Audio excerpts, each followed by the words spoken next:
What is up, Starseeds? I'm Sydalexandria, and today I'm going to be going over the top 3 places in a birth chart that I look to see past life information. So that would be Chiron, the South Node, and the IC, or imum coeli, but that's kind of hard to say, so I always call it the IC.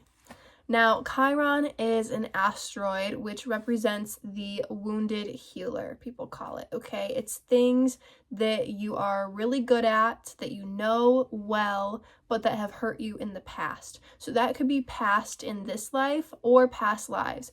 Ensure Chiron in like a prominent place in your birth chart, like Chiron in the first house, is that you're kind of known for your struggles, hopefully how you've overcome them, right? But it can go either way. So yes, Chiron can totally be about past in this life, but also past in this life tends to correlate to past and past lives as well, you know, because there are reoccurring soul themes and soul archetypes. So if Chiron is a big part of your life in this life, like if you've been through your fair share of struggles or trauma or what have you, usually it's connected to past lives as well. So regardless, Chiron is about past lives. Also, sometimes people will have prominent Chiron placements but don't relate to it much in this life. They're like, no, you know, I had a great childhood. I never really had anything this life that was traumatic. But they have some kind of this energy about this past life stuff carrying over. That's what Chiron can do, okay?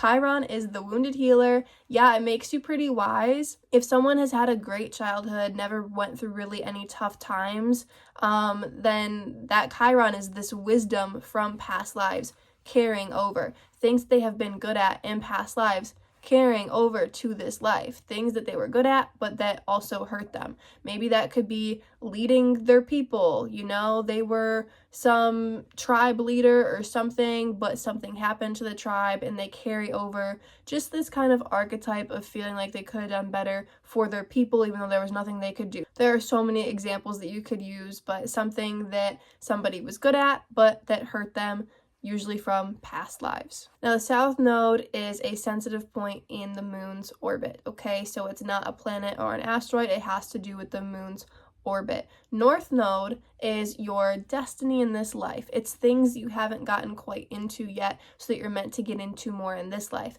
Therefore, the South Node is about things that you have already gotten into.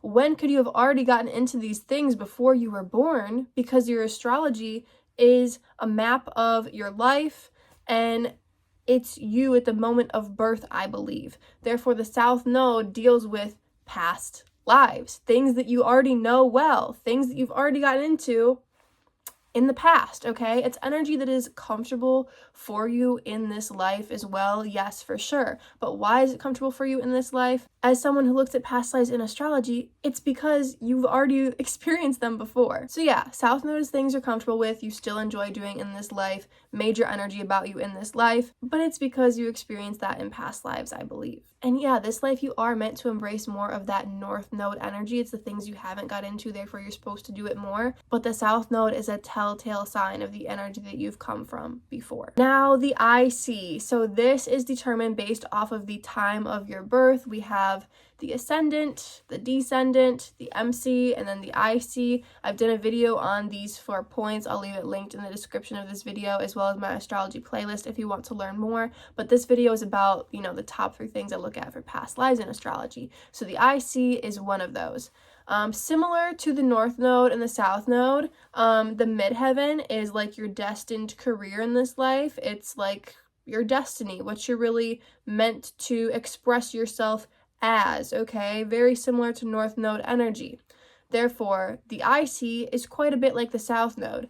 It's things that you are comfortable with. The IC is kind of like your sense of home life, your sense of security. It's once again kind of things that you know well, things that you naturally just kind of come with, okay? Things that you've already really embraced. But this is based off of the time of your birth instead of, you know, a sensitive point in the moon's orbit. And the IC is always either in the 3rd or 4th house. The MC, therefore, is always either in the 9th or 10th house. If your MC is in the 10th house, your IC will be in your 4th house. If your MC is in your 9th house, your IC will be in your 3rd house. If you have IC in the 3rd house, this means that you are more expressive, more communicative, more just kind of friendly, maybe more of an extrovert, okay? If your IC is in the 4th house, maybe you're a bit more of an introvert. You're more about home life, routine, structure, family, stability, okay?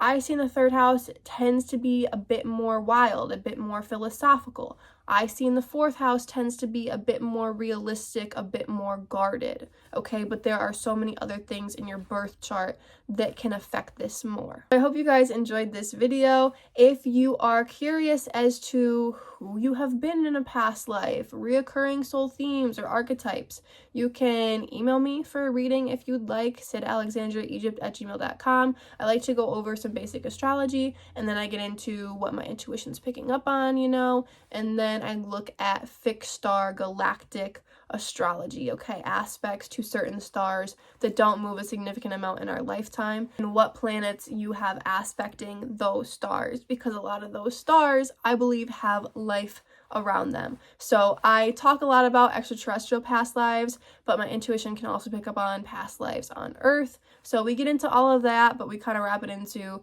how it's useful in this life, natural talents you have, soul missions, what I kind of visualize you getting into in this life if you haven't already yet, and answer any questions that you might have. You know, a lot of the time the answer is just kind of a basic answer, but that is the answer that higher selves tend to give us, is just like a basic, simple answer is usually always the answer, okay? So if you don't want to get a reading from me, that's totally fine. I would recommend it if you want some clarity, some reassurance, but I always say that, like, you know you, okay? Your higher self, your intuition, your spirit guides, if you're into that, like, that guides you. So be mindful of that. You can do everything that I can do. You can do it yourself, you know? It's just sometimes nice to get somebody else's opinion just to kind of clarify some things and give you some reassurance that you're on the right path. You know, sometimes that's all we need. Sometimes that helps a lot. Or sometimes we're in a rough patch where we're just having trouble tapping into our intuition. We know that there's a blockage. I can also probably help you remove that, but once again, you have to be the one to really do that and to move into that energy. But yeah, I'm gonna leave you guys off with that. Thank you so much for listening. Let me know where your Chiron, South Node, and IC are. Mine are all pretty close together in the Sagittarius 4th house area. So yeah, let me know about you guys. Peace out.